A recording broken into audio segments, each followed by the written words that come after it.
Commençons par la narration. Quand une prévision météo devient un bulletin météo, elle doit évoluer. Elle doit devenir plus intéressante et attrayante. Elle doit retenir l'attention du spectateur. Elle doit avoir une structure qui puisse être suivie. Cela doit devenir un récit. Nous savons tous que les meilleures histoires ont un début captivant, un milieu engageant et une fin fascinante. C'est l'objectif que nous devrions nous fixer. Il n'est pas toujours facile de créer de l'engouement pour nos prévisions météorologiques, mais au moins, elles devraient être captivantes. Alors quel est le fil de l'histoire ? Eh bien cela dépend de la météo du jour. L'histoire contient-elle quelque chose d'inhabituel ou de particulièrement intéressant à propos du temps ? Est-ce qu'elle annonce un changement important à venir ou un événement météo particulier ? Naturellement, les images jouent un rôle important. Elles sont primordiales pour la compréhension de l'histoire et sont essentielles dans la diffusion du bulletin. Ces images doivent inclure le dénouement de l'histoire du début à la fin. Une bonne manière de s'y prendre est de commencer par un gros titre, puis d'inclure les principaux éléments de la prévision avant de finir avec un résumé ou une illustration finale. Que ce soit pour l'introduction ou les titres, moins on écrit et mieux c'est. Ce n'est pas la description du temps sur l'ensemble du pays ou région qui importe, c'est l'entête, les gros titres. Quelle est l'histoire ? C'est la seule chose à évoquer à ce stade avec 2 ou 3 points au maximum. Soyez également enthousiaste car les 10 premières secondes sont cruciales. Si l'histoire ne vous intéresse pas, pourquoi le spectateur le serait-il ? Quand vous avez planté le décor, prenez une grande respiration et entrez dans les détails. Si possible, n'utilisez que les images dont vous avez réellement besoin pour éviter toute distraction. Ce n'est pas toujours possible avec les images de fond, mais si ce n'est pas essentiel, vous pouvez les ignorer. La simplicité est la clé du succès et il n'est jamais mal placé d'expliquer une image, surtout si les spectateurs n'en ont jamais vu auparavant. En effet, vous savez que cette tache bleue est une averse, mais il se peut que le spectateur ne le sache pas.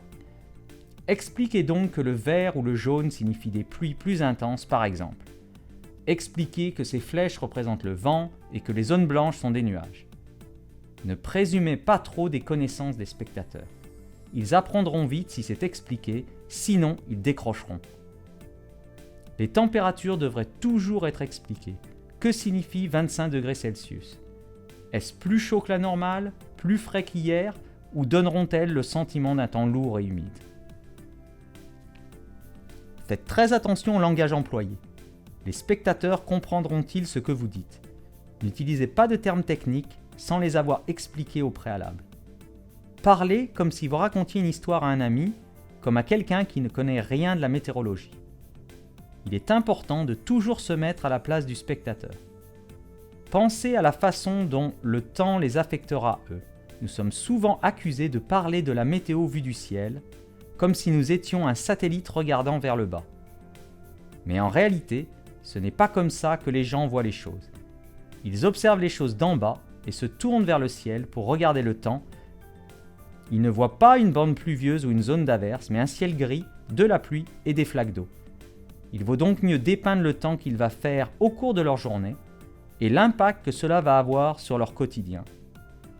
Averses éparses, par exemple, pourraient être décrites par le ciel bleu du matin, va progressivement devenir sombre et vous pourriez recevoir une forte averse. En outre, certains moments de la journée sont plus importants que d'autres. Et c'est pourquoi vous devez connaître votre auditoire. Sommes-nous à une heure de pointe ? À quel moment les gens préfèrent-ils être dehors ? Les agriculteurs ont-ils besoin de pluie en ce moment ? Faites passer le principal élément du message en priorité. Pensez à votre histoire et assurez-vous de transmettre les gros titres. La répétition d'éléments clés ou le fait de rappeler à votre auditoire que vous l'avez déjà mentionné est une méthode effective pour souligner le fil de l'histoire. Cela renforce également la confiance du spectateur vis-à-vis de ce que vous dites. Le spectateur doit être impliqué dans ce que vous dites. Et si leur attention diminue, vous devez les aider à focaliser sur le bulletin météo en rendant l'histoire captivante et pertinente à nouveau.